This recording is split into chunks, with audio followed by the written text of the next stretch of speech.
Seorang taikun hartanah di China yang menggelar Presiden China, Xi Jinping, sebagai badut, dilaporkan hilang. Ren Zhiqiang memberi gelaran berkenaan selepas mendengar ucapan Xi mengenai usaha kerajaan menangani COVID-19 pada tanggal 23 Februari lalu. 3 rekannya coba menghubunginya namun gagal. Ren yang juga ahli Parti Komunis dan bekas eksekutif kanan syarikat pemaju hartanah milik kerajaan, Huayuan Real Estate Group, tidak dapat dihubungi sejak 12 Mei lalu.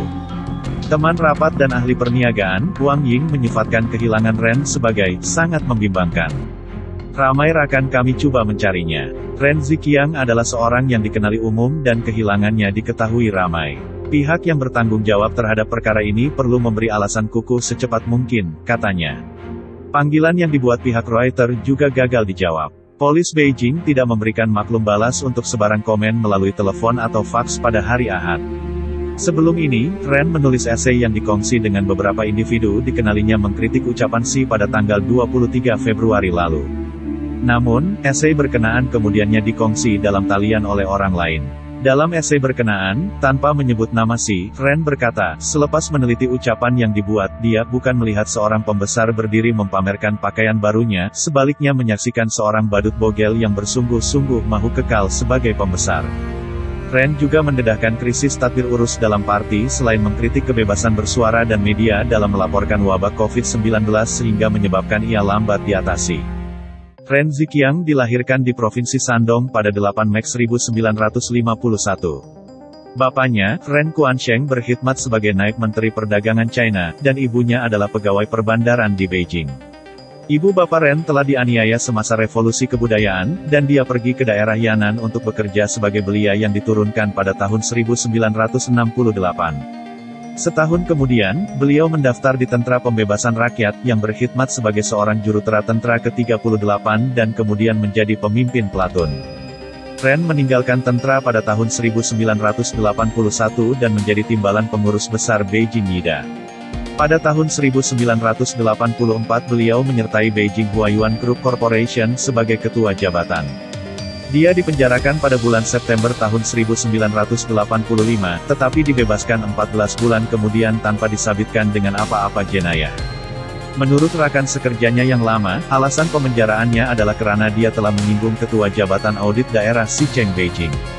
Pada tahun 2010 China Daily melaporkan bahwa Ren, sebagai pengerusi kumpulan harta tanah Huayuan, telah membayar gaji tertinggi sesiapa dalam 258 syarikat tersenarai yang telah memfailkan laporan tahunan.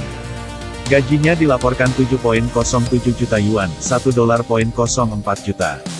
Dia meletak jawatan sebagai ketua syarikat hartanah pada tahun 2014. Ren dikenali karena kritikannya terhadap Parti Komunis dan dasar kerajaan. Sebagai hartawan hartanah dengan pandangan yang jelas, dia telah dipanggil Donald Trump di China. Pada tanggal 7 Mei tahun 2010 seorang penunjuk perasaan melemparkan kasut kepadanya. Pada bulan November tahun 2013, dia mengancam untuk menyaman syarikat penyiaran negeri China Central Television selepas melaporkan bahwa harta tanah Huayuan berhutang 54,9 bilion yuan dalam cukai belum dibayar. Dan pada bulan Januari tahun 2014 dia merujuk kepada media itu sebagai babi paling bodoh di bumi. Pada September tahun 2015, beliau telah menyebabkan kontroversi dalam talian di China dengan jawatan Weibo yang mengkritik Liga Pemuda Komunis China yaitu sayap pemuda Parti Komunis. Pada tahun 2016, beliau secara terbuka mencabar pandangan Presiden Xi Jinping bahwa media kerajaan sepatutnya mematuhi parti. Selepas Xi membuat lawatan pemeriksaan ke atas CCTV pada tanggal 19 Februari tahun 2016 di mana wartawan memaparkan spanduk yang membaca, nama keluarga CCTV adalah parti. Sila periksa kami, kata Ren yang dipetik pada Weibo, bilakah kerajaan rakyat bertukar menjadi kerajaan parti? Adakah media dibiayai oleh keahlian parti?